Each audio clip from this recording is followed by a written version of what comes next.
Back at it again. It's the State of Football Part 56 edition with your host, RIC, and the place to be here in New Jersey, along with my sidekick each and every day, John Murphy, down in Louisiana. Of course, the VP, Director of Player Personnel at the Toronto Argonauts, and our good friend here each and every Monday, co-commissioner of the Northeast Conference. He is Ralph Ventri. Follow him at NEC Ralph. We just did a great pregame show warming up, and we've got a fantastic show for you here today. We're going to go around the league, NFL edition, talk about the top storylines, look back at what happened yesterday, look ahead what's on the docket tomorrow. We're going to have some game predictions for the Monday Night Football doubleheader. But if you are a follower of the show, shout out to all our chat room people, by the way. We're on Facebook, YouTube, Periscope, Twitter. Make sure you drop us a line. We love to be interactive. And I'm going to get interactive with John because he was trying to tell me the Brownies were going to beat the Steelers. I said, let me at least wait until we get late into the second half. I was tempted to text them in the first half, like, hey, how those Browns look in there for you, Johnny boy? I haven't tallied up the standings. We'll get to them tomorrow. I think I had a pretty good week. I might have caught you there. But once again, just when they build you up, a big old bubble to burst that Cleveland Browns balloon there. Yeah, and a couple of things. I think if they had to think it over again, you clearly were putting a lot of emphasis on this particular game and where you're at. And what we saw was you only had given up 7 sacks on the year. Pittsburgh got 4. You didn't pressure their offense, and your defense was not able to control the line of scrimmage. So that's a bad combination just when you're looking at Pittsburgh is the more veteran team. They've been in these situations before, and they're walking into that game on a hot streak. Cleveland, that's your first real game where you're expected to be competitive. Week 1 against the Ravens, we thought that's what we would see. I think if you're the Browns today, you're disappointed that it's a very similar result to week 1 against the Ravens. But you also have to look at it and say, okay, so the best 2 teams in our division who are basically both, undefeated, type teams, one that got all the way, to the AFC and won division last year and has a reigning MVP. The other one with a Super Bowl winning quarterback, and a lights out defense. Okay, we're not at their level, but we're better than the Cowboys, the Colts, and that level team. If you don't let this really affect you, you have still an inside shot at one of the wild card spots. But I think they either should have gone to Keenum early when you saw that Mayfield didn't have it because of the injury, because you would have been able to do something with the play action game. You could have had Keenum, who's good in that system, moving around the pocket and changing his release point, and then the run game would have been able to stay part of what you were doing, because once they got you out of it, really that pick 6 changed the momentum because it made the Steelers feel like they're the same old Browns, and it made the Browns feel like, we're going to have to throw a lot more, and you weren't going to do that with Baker Mayfield at not anywhere near 100%. So I'm kind of wondering now if they might think back and say, maybe we should have played Keenum from the beginning, live with the result of this week, and then made sure you had Baker Mayfield and your whole team together, because now this is a trap game next week. Cincinnati playing against the Browns. You look at it, the Browns are 4-2 with a minus 24 point differential. The Bengals have 1 win with a minus 28 point differential. So we see what the Bengals are doing. And it will not be surprising next year when you see the Bengals playing a meaningful game, in October and November to have a winning record because of what you're seeing. The Browns got to be careful. This can't become a 2-game losing streak, or else you're putting your season, kind of in disarray in terms of, we've seen a couple of these teams in both sides, the AFC and NFC, Miami and Carolina being the primary 2 that have better records than what we expected, don't slide into a competition for a playoff spot. But kudos to the Steelers. It's showing you just have a good quarterback. They got their quarterback back. They're playing that defense. And yesterday for James Conner to go over 100, That's a recipe that's hard to beat. And now we're in for a treat next week because now you double down in the AFC North, Steelers Ravens for first place. Yeah, it's Steelers Titans, I believe, isn't it? I believe it's 5-0 Steelers at the 5-0 Titans. Okay. Yeah. And, you mentioned the quarterback there, Big Ben. How about this? 149 wins, the most of any quarterback to spend his entire career with one team. He is really building that Hall of Fame resume. And, hey, I tried to tell you last week that Pittsburgh pass rush is the best in the league. But, Ralph, is this the 85 Giants reincarnated? The first defense in NFL history to have 3 sacks and an interception in each of their first 5 games this season. I don't know. I came out with my NFL power rankings last week. I had the Titans at the top of the hill. Any chance here that the Steelers can knock them off? Yeah, definitely. Titans and Steelers, nobody's playing better ball than those two teams right now. The one thing about the Steelers, though, unfortunately, they lost the centerpiece of their defense yesterday with Devin Bush. I believe he is out for the season, according to early reports. And sure, the defense is good enough where you can plug another piece in there and continue on. But Bush is an impact player. At some point, they're going to miss him. But with that said, the Steelers are flying high. The Titans put a whooping on the Bills last week, and then they came back to beat the Texans yesterday. So, I mean, really, both teams are rocking and rolling right now, and it will be a great matchup. So, one that I'm looking forward to. My early prediction, I think the Steelers are going to take care of business in this one. All right, we'll talk more about that. We got the Titans and Texans game coming up on the docket. I think Derrick Henry is just doing grown man things, and everybody else is just a little boy. And yeah, to your point, Devin Bush, that's going to be a huge loss. Tyler Matakevich just ain't going to do Devin Bush kind of things. The underrated game of the day, even though it was a blowout, Ralph, you had GOAT versus GOAT, Aaron Rodgers versus Tom Brady. And even though it wasn't the most stat-worthy game for Brady, he just got the job done. You saw, him and Gronk with the touchdown there, the center that came over from New England, the 3 former Patriots on the Tampa Bay sideline, teaching this team how to win. And I had the Buccaneers over the Packers. Let me remind you, John Murphy. But this is a team I think destined for the Super Bowl. In fact, they'll be playing my Raiders next week in Las Vegas. Both teams 3-2. But rewind the track, and the Ndamukong Suh and Aaron Rodgers kind of reminiscent of Brett Favre and Warren Sapp. Well, exactly. I mean, the thing with Tampa Bay going into the year, everyone was excited about the offense. You have Bruce Arians. You're bringing in the greatest quarterback of all time and Tom Brady. You have Mike Evans. You have Godwin. You have 3 starting caliber tight ends. And naturally you thought, this is going to be the greatest show on turf 20 years later. But really what was impressive yesterday and what carried Tampa to victory yesterday was that defense. I mean, they were sensational. Packers took a 10-0 lead, and then I don't know what happened. Well, what happened was the Tampa defense took over. They took over. And Green Bay had Devontae Adams back.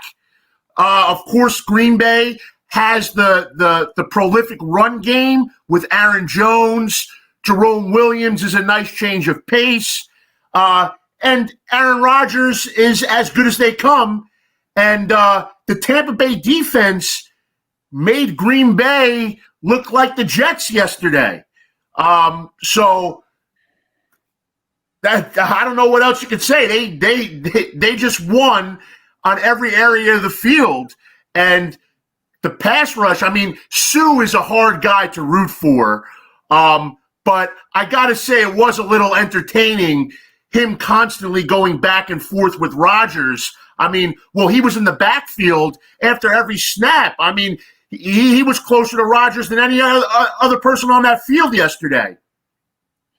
Well, and I'm just reading the quotes from Jamel Dean, who's turning into a lockdown corner for Tampa Bay.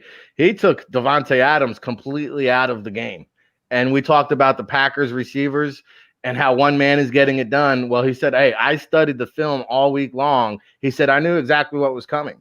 And that pick six interception that he had, he said that's from studying film all week long, because he knew as soon as Adams came in motion on that play, that Rodgers was going to target him. That was consistent on film throughout the first 5 games of the season.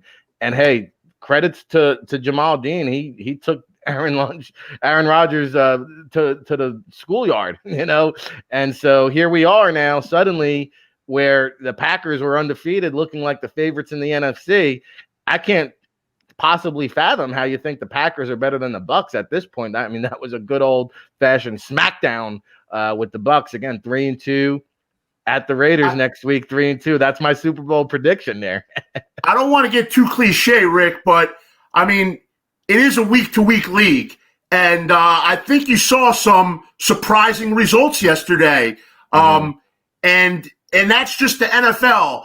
Over 17 weeks, over a 16-game schedule, there are so many variables that go into a game day performance.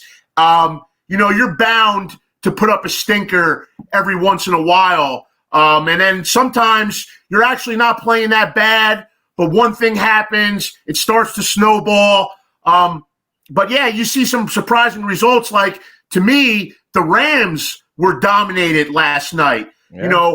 Tennessee crushed the Bills last Tuesday. I'll go back to that one. That was an eye-opener for me. You had some unexpected results. I mean, who would have thought that the Texans would even hang with the Titans? Meanwhile, they were in control late in the game.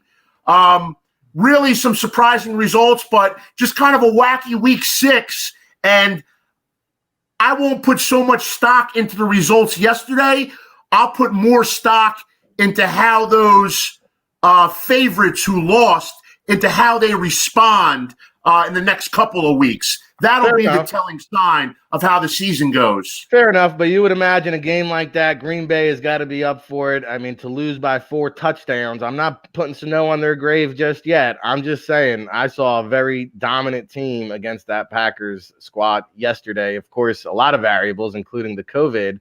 And, hey, there was a lot of flukes, or maybe not, because the Chicago Bears keep, surprising us 23-16 over the Panthers. I got to say, I did my top 10 last week. I didn't even have the Bears in the top 10. I've got to reconsider that now. And you mentioned the Rams, Ralph. They're heading into L.A. to take on a 4-2 Rams team. But, John, the Bears now 5-1. I saw the Nick Foles press conference after the game. I mean, I'll be honest with you. He's actually more excited than I've even ever seen him with Philadelphia. I mean, Nick Foles is just creating magic there. Obviously, the defense has something to do with it, but it seems like every time he takes over, good things happen to his organizations. Well, I mean, you got to give them credit for having the willingness to do what they did in that situation after how the last 2 seasons ended, right? Knowing that they didn't give the 5th year to Trubisky, having the willingness to go out, and when you acquire Foles, and he has the connection to Nagy, and he knows the offense, everybody knew it was a matter of time before you were going to do something. And you pick the right time, and you put in Foles. Not only does the magic happen in that particular game, but you get him to bring you all the way back for a game that you would have wanted to win when they're, you're basically playing Atlanta, and they're playing the way they were. And Atlanta's coming off that disaster against Dallas. So look how different this situation could be for the Bears on the twist on one game. Gives them that kind of momentum, and Nick Foles under center. Does anybody think a Mitchell Trubisky-led Bears team is beating Tom Brady and the Bucs? Unlikely. So you were the worst, as we mentioned, 2-1 team with Trubisky. You get a fluky kind of weird win with Foles over the Falcons. No respect still from anybody. But now, back-to-back weeks, beating the Bucs, and now how you played against the Panthers defensively, more physical, and holding them in check, where the Panthers were on the upswing, you now have to say, hey, it's 5-1. It hasn't often been pretty, but they're going to win with one side of the ball. And what have we mentioned now consistently? Equal or better than average quarterback play. If that's all they're getting out of their offense, just don't turn it over. Just keep throwing it to Allen Robinson. And yesterday we saw an actual Cole Kmet sighting, which was nice to see. They dusted him off and threw him a couple balls. And now you have Cole and Jimmy Graham, 2 tight ends. That sounds familiar, right? A lot of bad offenses have had success with 2 tight ends, and 1 receiver. I think it'll be interesting to see if the Bears are one of the teams in the next 2 weeks that looks at that 5-1 record, the way the San Diego Padres did, right? The way that, some of these teams in other sports in the COVID era have looked at it and said, 5-1, we didn't expect 5-1. We're right in the mix of things. And after how we saw them play against the Bucs and then the Bucs play against the Packers, do the Bears think, hey, forget about talking about wild card. We can win this division. Because they are one other weapon away. Now, I'm not saying they should have gotten involved in the Le'Veon Bell thing, but they have money. They have about $10 or $12 million to play with. If there's a tradable asset to be received, AJ Green, they could be in the mix, and then fundamentally they become a difficult out in a playoff scenario with that defense healthy. If they were to add one more weapon to Allen Robinson, Jimmy Graham, you're kind of missing what you don't have in Tariq Cohen. Montgomery gives you flashes of being a guy. They're suddenly, a team that to be a team to be reckoned with based off of what you've now seen here in the last 2 weeks. It looks a lot different than even though they were 3-1. That's a more dominant looking opportunity for them because that defense looks like it's going to play like that for the whole season. And if you're going to get that kind of quarterback play and no turnovers, you have a legit shot as long as you don't start dinking field goals off the post. Yeah, the double doink, of course. Hey, let's get him an AJ Green. Let's get him a Jamison Crowder. I want to see it, especially because the Panthers were playing. They were flying high. They had not even allowed a sack in 3 games. And here come the Bears. Hello. And to speak to the dominance, I mean, in a passing league, in a Joe Brady, Teddy Bridgewater high-flying offense, this team has only allowed 4 passing touchdowns through the first 6 games of the season. That's remarkable. And today's modern NFL, 4 touchdowns through the first 6 games. Incredible stuff by the Bears. We saw it the year they ran with Lovey all the way up into the Super Bowl. It's that kind of party there in Chi-Town. And I'll tell you what, they beat the Rams in LA next week. It's legit. It's already legit. But, I mean, to John's point, I mean, it's not about the wild card anymore. It's about taking that division. And with the Bucs topping the Packers yesterday, that door's wide open now as far as I'm concerned. Hey, it's the state of football here on the NFLDraftBible.com. We've got Scouting the Nation coming out later today, right after the show, banging you and bopping you with the best NFL draft column on the internet. We've got all the risers, sliders, the surprises, draft stock watch. Nobody goes in-depth analysis like the NFL Draft Bible. It's since 2002 what we do. I'll put my name on it like I do here each and every day. Weekdays, 9 a.m. Eastern, the state of football. Saturday, we had the NFL Draft Tailgate Show. Make sure you join us every Saturday for our college football pregame show with an NFL Draft Slant. That's 10 a.m. Eastern. And we are going around the league with John Murphy and Ralph Ventri here on the state of football. Part 56, I shall remind you. We are moving and grooving. Salute to the great Lawrence Taylor. Broncos. They knock off the Patriots, Ralph. I can't remember the when the Patriots were 2-4. Oh, yes, I can. I was a sophomore in college at Providence, Rhode Island, interning for them when the last time they were 2-4. And, Drew Lock returns, didn't really light the world on fire. Cam Newton returns, a lot of sloppy play. But now the Broncos have positioned themselves to take on the Chiefs next week at home and try to make up some ground. The real question is, can the Patriots make up some ground with a 2-4 record? Well, sorry, but Steve Grogan is not walking through that door to save the Patriots. And really, the Patriots losing at home to a team that didn't even score a touchdown. The Broncos went in to Gillette and beat the Patriots without scoring a touchdown. 6 field goals is all it took. And watching this game as a tortured Bills fan, I was nervous, without a doubt, even though it was 18-3. And you see the Broncos getting field goal after field goal. You got to get sixes. You got to get sixes. I keep thinking to myself. But there, anyway, it's 18-3. Early fourth quarter, Patriots punching a touchdown. They missed the 2-point conversion. Okay, they're still down 2 scores, 18-9. I change the channel. I go right back. All of a sudden, it's 18-12. They got a quick field goal somehow. Have no idea how it happened. Typical Belichick. He probably gave a 20 to the scoreboard operator there to give him an extra 3. But anyway, it's 18-12, and really the Patriots had no business having a chance to win this game. But there they were, 2 minutes to go, down 6. I can just see it now. Cam Newton takes them into the end zone. They kick the extra point. They win a game that they had no business winning. But you know what?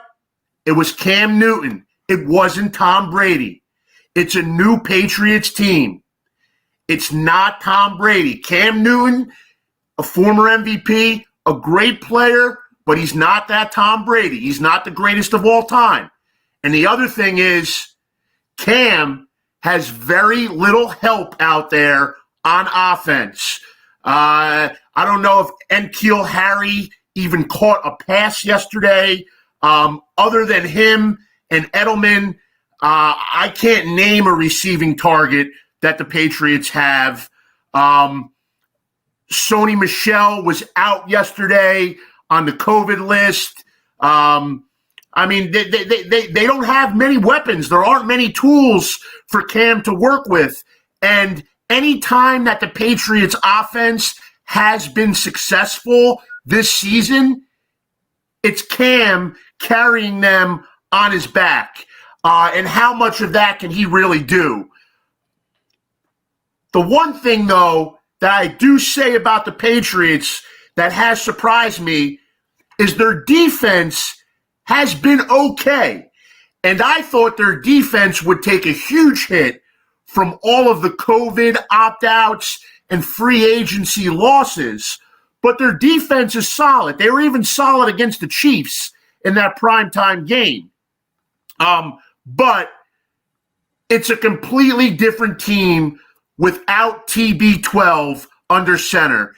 And it was like they were invincible. I don't know what Brady's record, maybe he only lost to like 3 or 4 times home games to AFC opponents. I mean, his record probably was, if I had to guess, 75-4 in home games against AFC opponents. I'm just making that up, but you get the point. And the Broncos, in a way, they kind of made it look easy yesterday. 6 field goals? Wow. You know what? You hate to see it, folks. You hate to see it happen to mighty New England Patriots and Bill Belichick. And I'm not shoveling dirt on the grave yet, but this is clearly a different Patriots team. Clearly. Yeah, I think that people love to see it, actually. So, to your point, hey, the supporting cast has always been like the who's who, the no-name offense, right? And Brady had always been able to carry those guys. Yeah, you had Gronk and you had Moss, but outside of that, throughout the years, the supporting cast was kind of, under the radar guys. Now, with Belichick, you're always going to have a shot when he's calling the plays on defense. But yeah, I mean, hey, the only, positive here that came out of it for New England, I think Cam Newton joined Michael Vick as the only guys to rush for 5,000 yards or something, is it, as a quarterback? So outside of that, it's going to be a long season for New England. At this point, I've got a question if they're even going to make the playoffs. I think the defense will keep them hanging around. But at 2-4, they've now got to go, pretty much 8-2 to kind of solidify a spot. Maybe if they go 7-3, they sneak in. But you remember the year with Matt Castle, I think they went 10-6. And they didn't even make the playoffs. So I think New England's kind of trending in that direction. Don't let that happen, or the trend will only be a one year situation. Remember, we talked about it. They waited till the bitter end to get Cam Newton. Only the Cowboys getting Dalton for $1 million, or less. Don't let New England trend in the wrong direction. 2-4 over the course of the season puts them in 10 to 12 pick range in the draft next year. Don't do it to yourself. We've already mentioned there's a lot of teams that are going to have questions and things to do with their quarterback. You put New England in any kind of scenario, just going to tell you, worst case scenario for the NFL, let the Patriots get Trey Lance. Let the Patriots get anywhere in the vicinity of one of these quarterbacks. You don't want to give them any shot that they can use what happened with Brady and turn around and pull a San Antonio Spurs on everybody, and get themselves a real guy, right? You'd rather them just stay where they are. But the problem is Miami's playing, just like we said with Carolina, Miami's playing a year early, right? Their defense is playing legit. And everybody loves playing with Fitzpatrick. You can tell how good of a teammate and how good a guy he is. And they're starting, and they really made a run at Le'Veon Bell. And the whole reason is not for the future. They thought, much like we talked about the Bears, hey, we're in this. We can make the playoffs.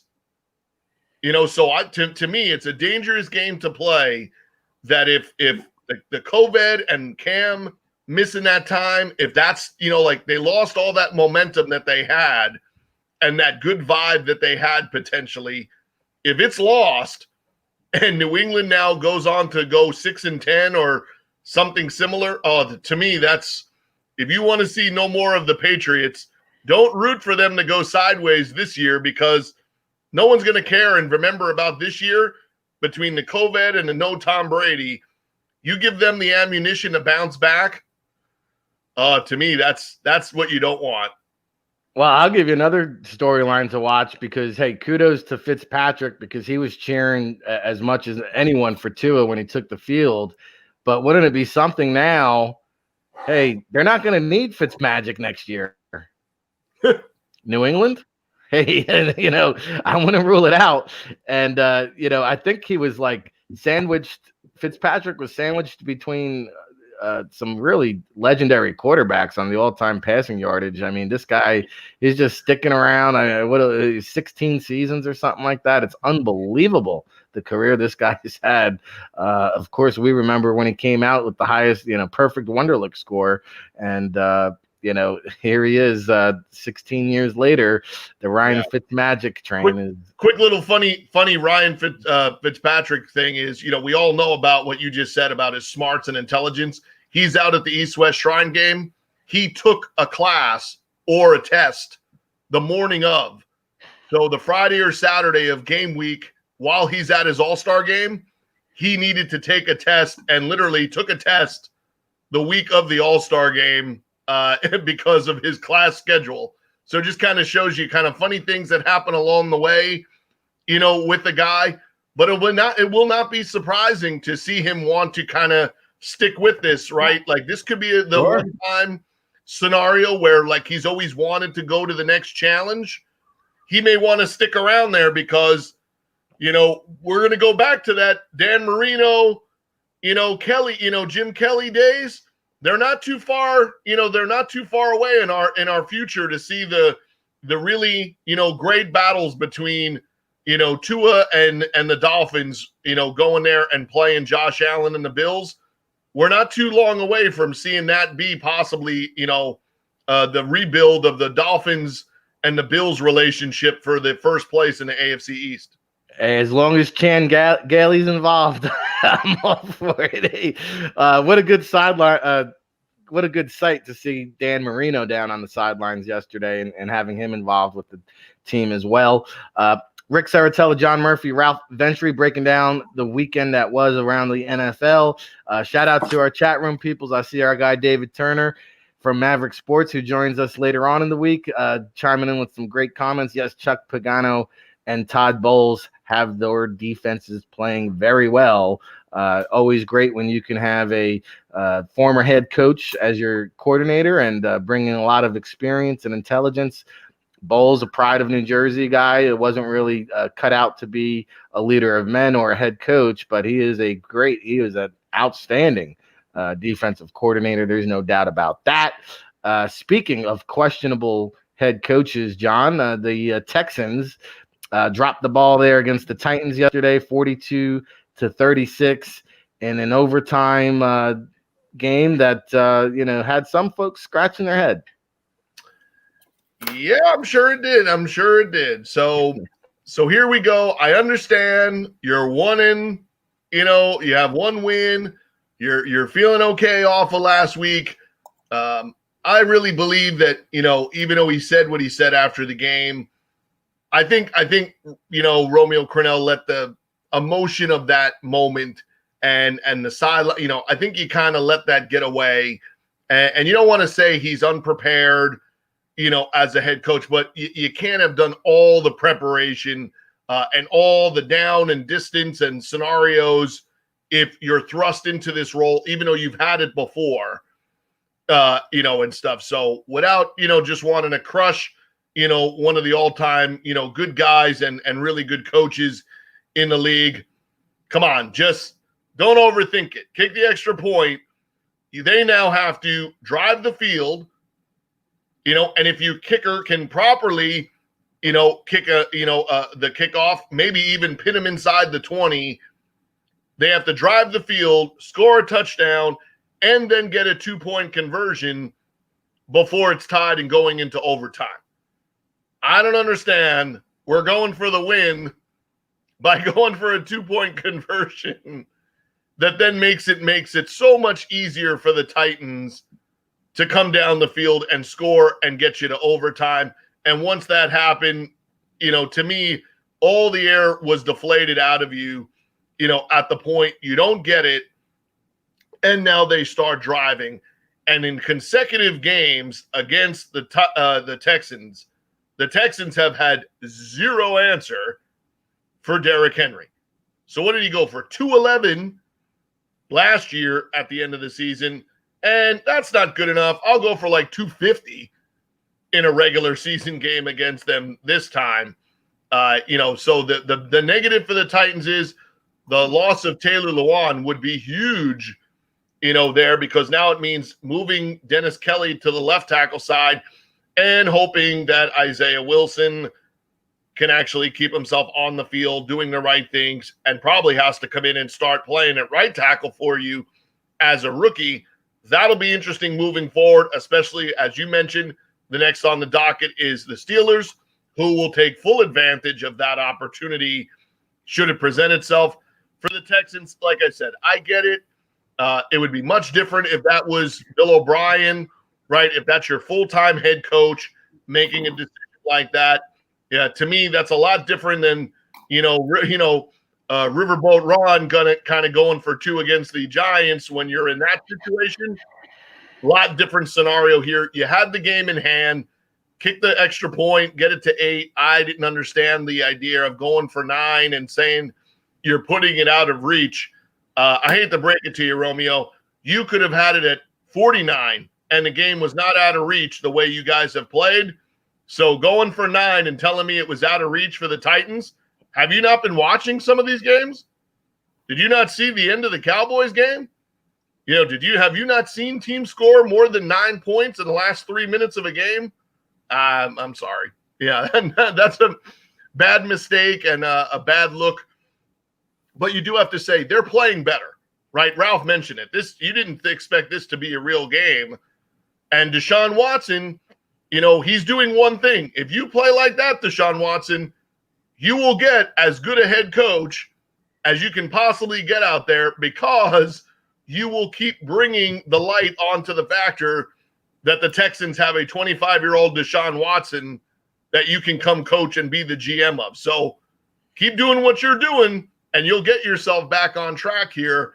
But that's a bad look. Great for the Titans, right? Get a win any way you can, but it's rare to see somebody run the football, right? Running the football the way that Derrick Henry is running. It doesn't matter who it is, what's the down and distance, who it's against defensively. And then the other thing, I've given the Bears, I got to change my opinion of them. You got to change your opinion of the Dolphins after watching them the last couple of weeks, possibly even the Rams. You got to start giving Ryan Tannehill something. Hey, 12-3 as a Titan starter. Wait, and more touchdown passes through 5 games than any quarterback in franchise history. You got to go back to the Houston Oilers, 1992, and Warren Moon. In fact, here's a hot take for you, John. Through 5 weeks of the season or 6 weeks of the season, here's my top 2 MVP candidates: Ryan Tannehill, Derrick Henry, 1 and 2. I mean, he has changed what you think of him by how you watch him play. And I'll give you one more that might be putting himself in the position to move from one staff in the AFC South to another. FedEx might be delivering Arthur Smith to the Texans, because Arthur Smith is going to become a household name in terms of hot topic guys for clubs like the Texans, like the Jets, who have a quarterback or are going to be drafting a quarterback. Arthur Smith must be nice, OC, with Derrick Henry, and your daddy happens to own FedEx. So he knows how to deliver. Yeah. Airmail. And hey, it doesn't hurt getting A.J. Brown back, big game there at a Brown. And, I wonder, as you're talking too, like Deshaun Watson, I know we had Johnny Hoover on last week and said Lincoln Riley loves the recruiting aspect of it all, but you wonder if they throw $10 million a year at Lincoln Riley to come work with Deshaun Watson, how tempted he just might be. I think he's actually the odds-on favorite in Vegas right now to become the next Falcons head coach. But I would imagine that, despite the ownership situation, Deshaun Watson, Matt Ryan, we'll continue to monitor that. Of course, there's a team here in Jersey that'll be looking for a head coach. Hopefully we have some time at the end of the show to talk about that. But we had the Sunday Night Football, Ralph, you alluded to it earlier, where, I had the 49ers. I did have the 49ers buried. I had them about I didn't have them quite 6 feet under, but I had them about 4 or 5 feet under. And, they looked resurrected. And hey, now they travel across the country this week to take on that New England Patriots team that is kind of down and out. Suddenly, the Rams win over, or the 49ers win over the Rams, another win next week over the Pats, and they continue to start getting players back from all these injuries. Just when I had them counted out, they keep coming back again. Yeah, well, they took a beating from the Dolphins a week earlier, and then they come back in prime time, beat the Rams. Rams were certainly playing well. And really, they shut the Rams down. The Rams had a lot of trouble moving the football in this game. And maybe I don't know exactly what the injury report is like for San Francisco, but maybe their defense is getting a little healthier. I know in that Dolphins game, they were down to their maybe 4th or 5th quarterback. anytime you have to go that deep down the depth chart in the NFL, you're going to get burned. And not to mention, you have a veteran quarterback like Ryan Fitzpatrick going against San Francisco, a depleted defense. He's going to take advantage. But maybe they are a little healthier. But the bottom line is the defense played a lot better last night. And that's the key for this San Francisco 49ers team. They were in the Super Bowl last year because of the defense.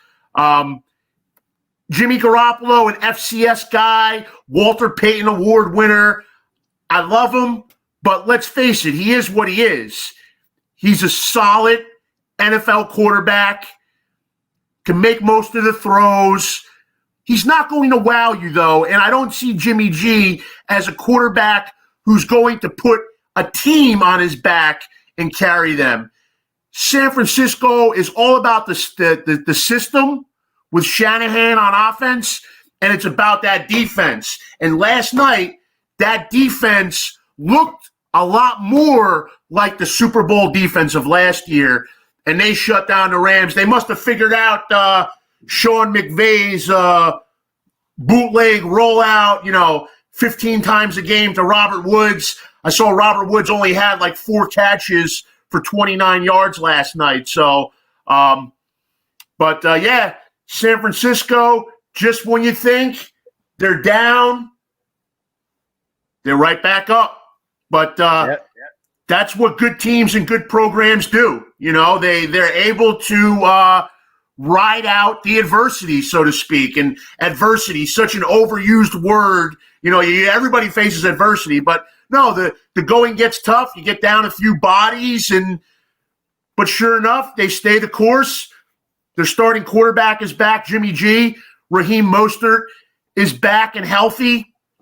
I think that's just really one hell of a division out there, the NFC West. Rams, Niners, Cardinals. Cardinals may be the 4th place team. I know you think a lot higher of the Cardinals, but Cardinals may be the 4th place team, and they're not bad. They're decent. They may even be a little better than decent. So that's just a crazy division, and really I can see any team coming out on top of that one at this point. But, of course, Seattle is in the driver's seat. But for now, wow, you're still hanging tough with the Cliff Kingsbury Cardinals. Kyler, I saw your quarterback. I saw your quarterback rankings yesterday, under 25. You had Kyler Murray up there over Josh Allen. Dude, what is wrong with you? Kyler Murray. We'll get to the Bills and the Cardinals actually with the Monday Night Football games here. And I will say this, one last note. Jimmy G is got to be revved up for his return to New England next week. I wouldn't be surprised if he bounces back with one of those career days just to stick it to his old team. But let's talk about Kyler Murray and Josh Allen. We'll take them one at a time. It's a Monday Night Football doubleheaded. I'm excited as Jimmy G is going to be next week in New England for this because here on the East Coast, 5 p.m., we've got football on Monday night. Wow. And yes, just when I thought I was a believer, they showed me who the real Buffalo team was a week ago. That's the second game, I believe, tonight. But the first game, John, I think we have a disagreement here in terms of who might win. But how do you see the Cardinals at Cowboys playing out? Well, that's the nightcap. So the factor that okay? we don't have to get to the Cardinals losing until after Ralph gets to eat some wings and get lathered up. So he'll either be enjoying the nightcap or having a nightcap, depending on the result of the first game, there. But here's what I think. Where these games, get decided is the factor that what the Cardinals can do well, they're going to score. The question now with the Cardinals is, without Chandler Jones, who's covering these receivers? Because Patrick Peterson is not the Patrick Peterson from 3 to 5 years ago. And who is now rushing the passer to create the ability for them to stop those three guys and Ezekiel Elliott. Their firepower is matchable for this to be a high-scoring affair, which would be a fun Monday Night Football game. So Kyler Murray can throw for 300, run for 70 to 100 yards, but can they stop what Dallas is doing? Because now neither team really has a great pass rush. Dallas has no one to cover Hopkins. And can Dallas control Chase Edmonds? Because you don't really have to worry about Kenyon Drake at the moment. You got to worry about the Fordham Flash, Chase Edmonds, who, thanks to Rick and a few more carries, is going to earn himself quite a second contract. So I think that's, to me, where the element of this game is if it is more of the higher scoring side of the affair, this could be how Dallas can win some of these games the rest of the way, because Dalton's shown you he can get bad teams to the playoffs. The Bengals went 6 times. And yes, they had A.J. Green, and at times they had 2 receivers. They didn't have 3 receivers and Ezekiel Elliott and at least 2/5 of that offensive line, because the rest of it is makeshift. But little by little, I'm not big on Van Der Esch because of all the injuries, but he is only 24 years old. If you get a Randy Gregory, you get an Anthony, you get some of these guys, it's like, acquiring some new talent in the building there. I think they were onto something last week. Now, he's not a conventional quarterback, so you don't want to be pass rushing, the way they started doing it against the Giants last week. But I still think you can let Kyler Murray be Kyler Murray in this game. To me, the deciding factor without Chandler Jones is who is manufacturing and how are the Cardinals manufacturing a pass rush to get them off of their point, because I'm not sure the Cardinals have enough secondary to cover 3 Cowboy receivers. And if you do try to do that, I could see a lot of the run option with Ezekiel Elliott.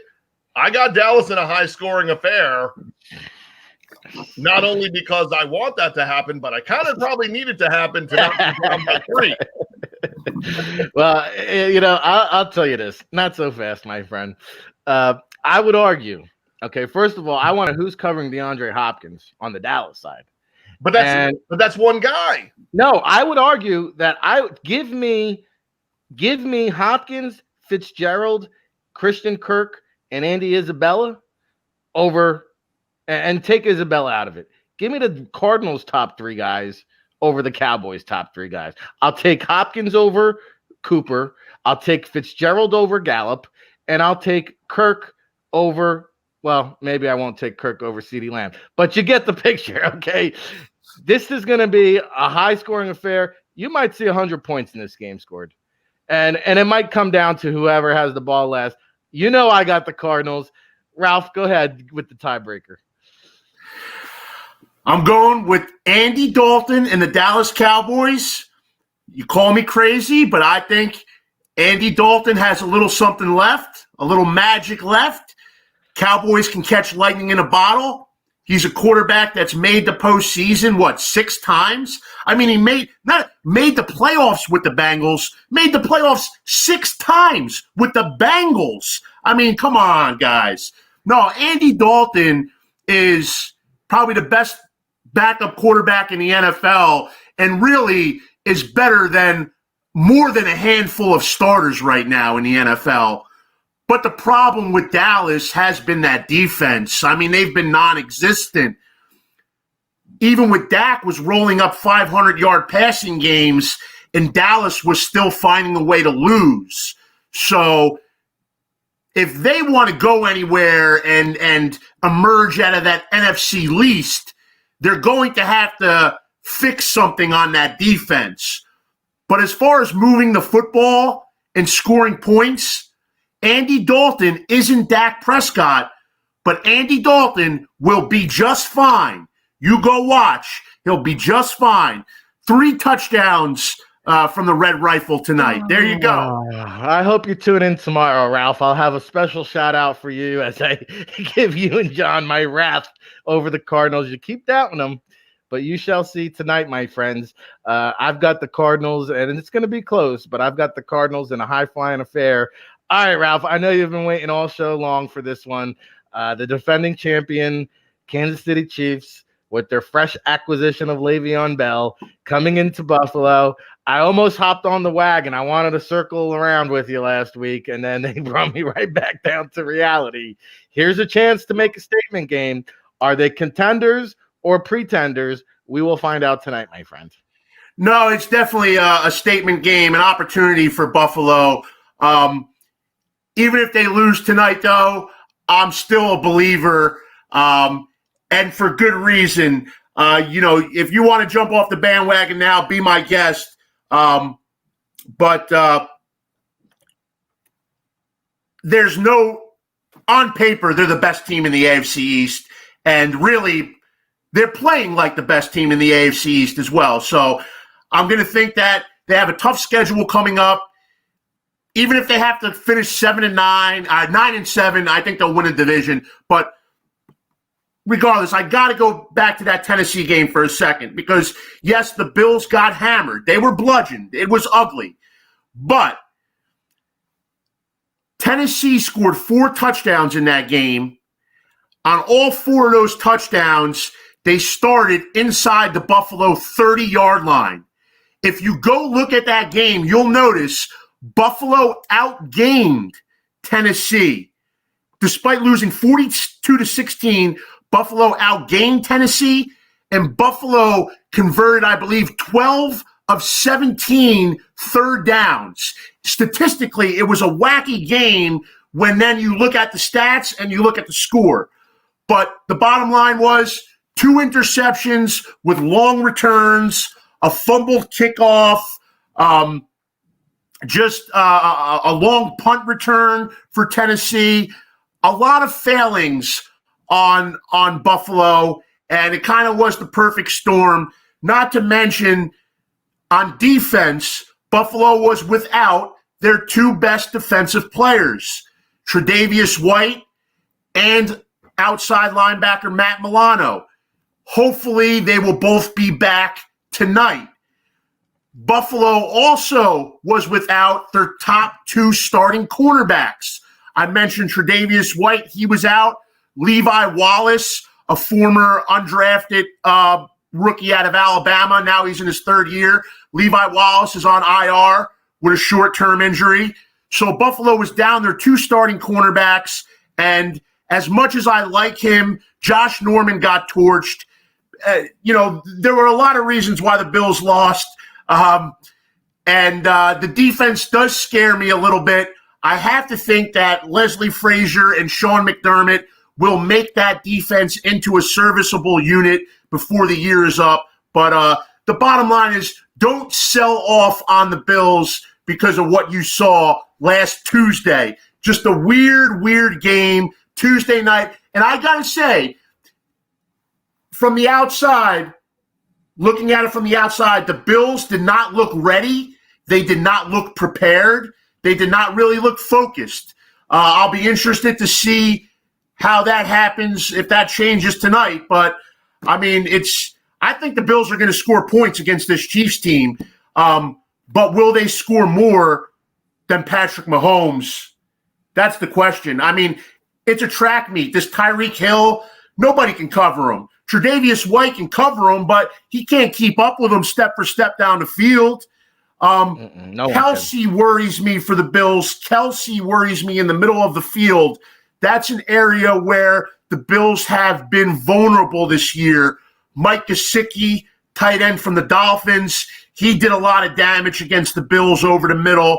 I am worried about Kelsey. If Matt Milano is 100%, maybe he can cover Kelsey, but it's still a tall task. Sammy Watkins out tonight for the Chiefs. That makes me feel a little better, but still you got, I think Watkins is definitely a more complete receiver than Hardman. Hardman is just kind of a long ball guy whereas Sammy can do a lot of things for you. Bottom line is Super Bowl champs, Patrick Mahomes coming into Buffalo, primetime game. I love it, and I'm going to go with the Bills here on the upset. Surprise. Surprise, but they're going to find a way to get it done. But it really is a shame. It really is a shame that there will be no fans at this game. I mean, think about what a Buffalo atmosphere would be like tonight. Oh, they'd be jumping on the table. Oh, it would be unbelievable. I mean, forget about breaking card tables here, but it would just be unbelievable. It's a shame that the Bills fans and the players won't be able to experience that as well. But with that said, this is a great challenge for the Bills, and I think they're going to show that they're ready for this. They'll be focused, and you're going to see Josh Allen. Josh Allen wasn't bad last week, by the way. He had 270 yards, 2 touchdowns. 1 interception was off of Andre Roberts' chest. The other interception was a bad ball. He just got too greedy. You don't make that throw. But, hey, the guy, he's still in the MVP race, and he's going to be for the long haul. Believe me on this one. You can check back with me every week. Every Monday, you can check back with me. But I'm telling you, I know this. I got a feeling. I've seen a lot of lousy quarterbacks come through Buffalo the last 20 years. I know when it looks different. I know when there's something there. This isn't Trent Edwards. This isn't Kelly Holcomb. This isn't even Ryan Fitzpatrick. JP Losman? Just punt Losman. Probably the worst draft pick. That draft pick and the fact that Buffalo traded to get Losman, they traded back into the first round. That may be the worst draft move in the history of the NFL draft. And it single-handedly set the Bills back 10 years because the pick that they traded to Dallas to get Losman, the next year, Dallas takes DeMarcus Ware. And we know how bad the Bills could have used a pass rusher over the past 15 years. I mean, don't get me started on that. I'm sure people don't want to hear about draft picks from 15 years ago. But as you can see, that one doesn't sit well with me. But anyway, I'll move it back to you, Rick, because I know you probably want to talk about the Jets. Maybe Adam. I don't know why anybody would want to talk about the Jets, but maybe some news coming up with Adam Gase. We'll save it for tomorrow. I see the scab is still fresh from the JP Losman trade. It's brutal. It's brutal. and I don't want to call anybody out by name, but I've talked to one of his former teammates who was a prominent player on that team, and no one liked that guy except JP. JP loved JP, but nobody else liked that guy. Nobody else. Well, hey, what a swing and a miss. Wow. Hey, Samantha. Era Bills. Samantha, see if we could queue up JP Losman for the guest book next Monday, huh? Hey, we've got Ralph going with the Bills. I do give him a puncher's chance because I know that the Chiefs secondary is kind of thin there. So I do think the Bills will hang around. I think this will be another high-scoring game. Not sure it's going to be as high as Vegas sees it, but I went with the Bills last week. I'm not, fool me once, fool me twice. You know the saying. I've got the Chiefs. John, how do you see it? Well, I think the thing here is that you'd be surprised, and Ralph wouldn't be, but Josh Allen is at 69, almost 70% completion percentage for the season. Mahomes is at 63. Where this game could be won by the Bills is your problem at the moment is it's starting to become an unbalanced attack. Right? It's if your leading rusher is Josh Allen in terms of most effective. So Singletary's averaging 3.8 a carry. Zach Moss is averaging 2.8 a carry. Yeldon is averaging 7 yards a carry, but it's on about as many carries as the three of us have. So I think there is where you could see the Bills, if they could attack it. The Chiefs are giving up 160 yards a game on the ground.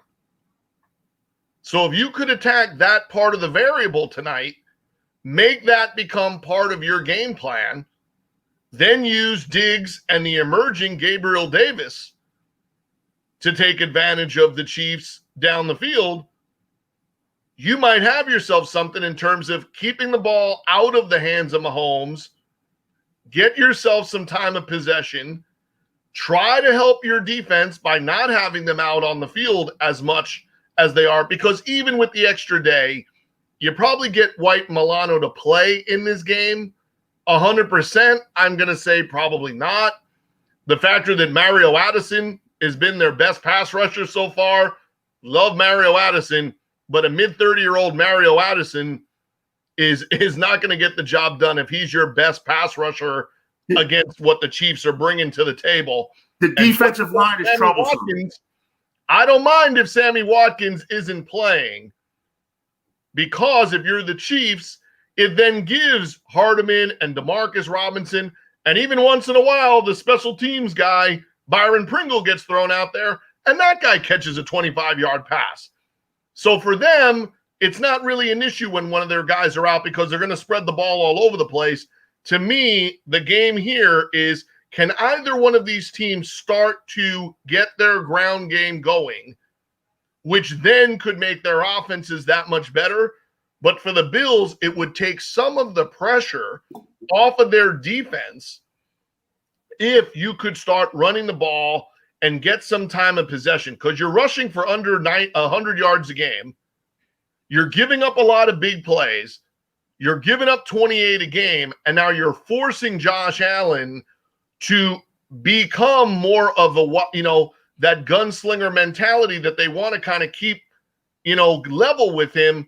But I think tonight, that's where you could have a tricky scenario. If the Bills win this game, it's Josh Allen with, having that 60 to 80 yards rushing, but that they were able to use the run component of their offense to control the line of scrimmage, keep the pressure off of Allen, and keep the turnovers to a minimum. Because, that was the game last week, right? The turnovers were the difference, and then the Titans just scoring touchdowns. You give the Chiefs that kind of stuff, and you're going to drop 40 again. So to me, I haven't seen the Chiefs lose 2 in a row yet. So the Bills have to prove that, but I think this is a 4-quarter winnable game for the Bills at home. But your recipe is you haven't run the ball very well at all. And as much as you want Tre'Davious White or Matt Milano in the game, you need Quentin Spain in the game and try to get the momentum going early, because if you don't run the ball in Buffalo and you don't play good defense in Buffalo, be careful, because Miami will make it a much closer division if you don't do either one of those two things well in October, November, and December. And the pick is? Chiefs. All right. John and I have the Chiefs. Ralph has the Bills. We were going to talk some Adam Gase. We'll save that tomorrow for Russell Landy. I am going to put John Murphy on the spot here real quick to settle a debate, though, because I'm looking at Josh Allen. Kudos to him. His first 16 starts, 15 touchdowns, 19 interceptions, a 70.8 passer rating. His last 16 starts, 29 touchdown passes, 5 interceptions with a 99.4 passer rating. So we will put our residential general manager on the spot here, John. You're starting an NFL expansion team. You can choose Josh Allen or Kyler Murray, and then we'll go over to Ralph for the parting shot. Those are my only two choices? Those are your only two choices.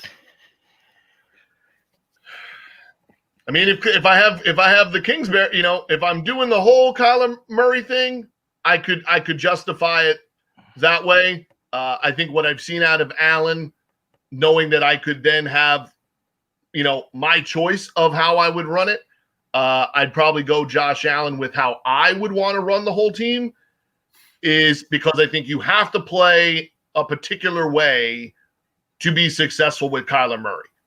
Mm-hmm. And that would require being willing to do a couple of things, which include playing a very different style of defense than I would ever be comfortable with, because I think you have to play that tempo. You got to get him the ball. You got to give him the ball. what I've liked out of Josh Allen to be the difference maker is the Josh Allen coming into the league with the question marks of his accuracy. If he had not done to date, he could lose. He could be doing a lot of other things. The factor that he, trajectory-wise, has moved from a 55 to 60% college passer to a borderline similar pro passer to now being at almost 70%, and you add that toughness and the run factor and the factor that he can throw it out of the stadium if it's required. I like that you could win more consistently the way the Bills are playing than the way you have to play if you're the Cardinals, because financially you have to give them what they need offensively with the Cardinals all the time that Kyler Murray is your quarterback to play and make Kyler Murray be the type of player he's going to be. Whereas with Josh Allen, we can win with offense, we can run throwing, we can run running, we can win with defense, we can win. To me, there's always going to be more outs with that type of quarterback because they have different run components. One of them's running at 230 pounds, the other one's running at 200 pounds. And the fact that he's not a statue, to me, is what gives Josh Allen, the W there, because I've been impressed by how he's been able to improve his accuracy, because that was his big component.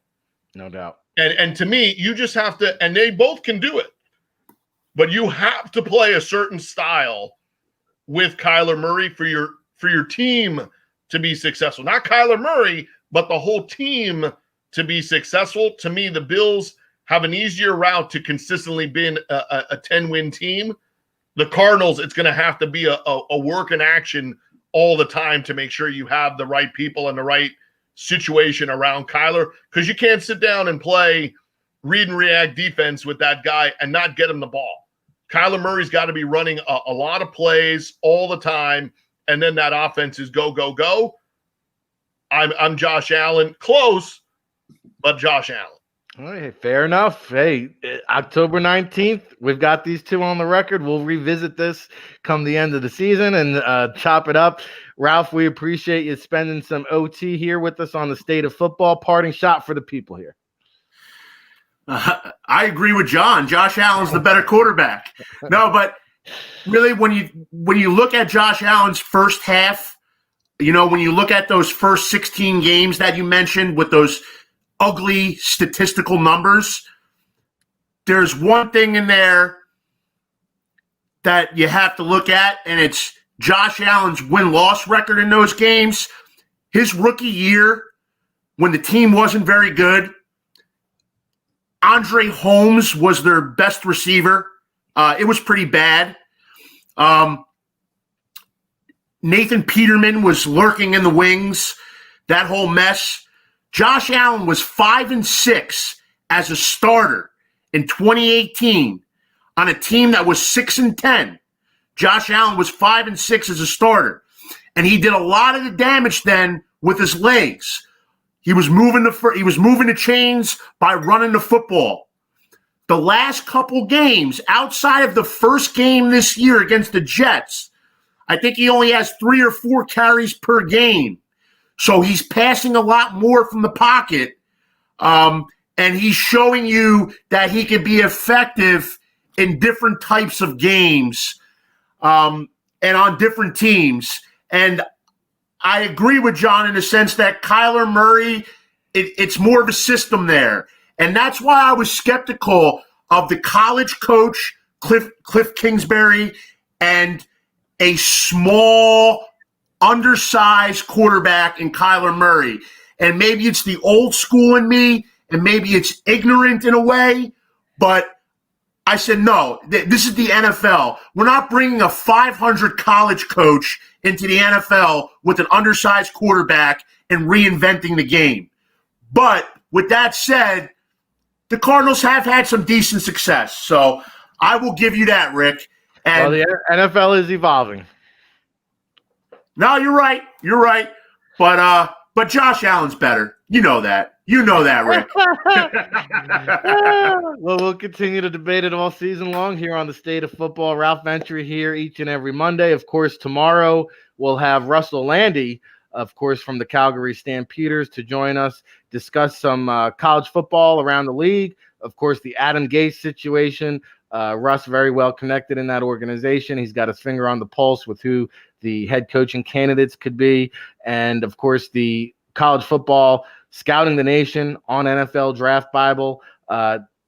Hands down the best. If you're into draft prospects, the stars of tomorrow, check out Scouting the Nation. We'll have it posted here shortly after the show. Guys like John and myself and Ryan Roberts contributing to that article each and every week to keep you in the loop there. So we're excited to do that. Mondays are NFL day. Tuesdays are dedicated to college football with our guy Russ Landy. Of course, we went OT here, so I want to give a shout out to my co-host each and every day, John Murphy, down there in Louisiana, repping the Toronto Argonauts. Of course, Ralph Ventri, representing the Northeast Football Conference there, the co-commissioner. So make sure you go follow those guys on Twitter. Make sure you follow at NFL Draft Bible for all the latest news. And if you're not a disciple, what are you waiting for?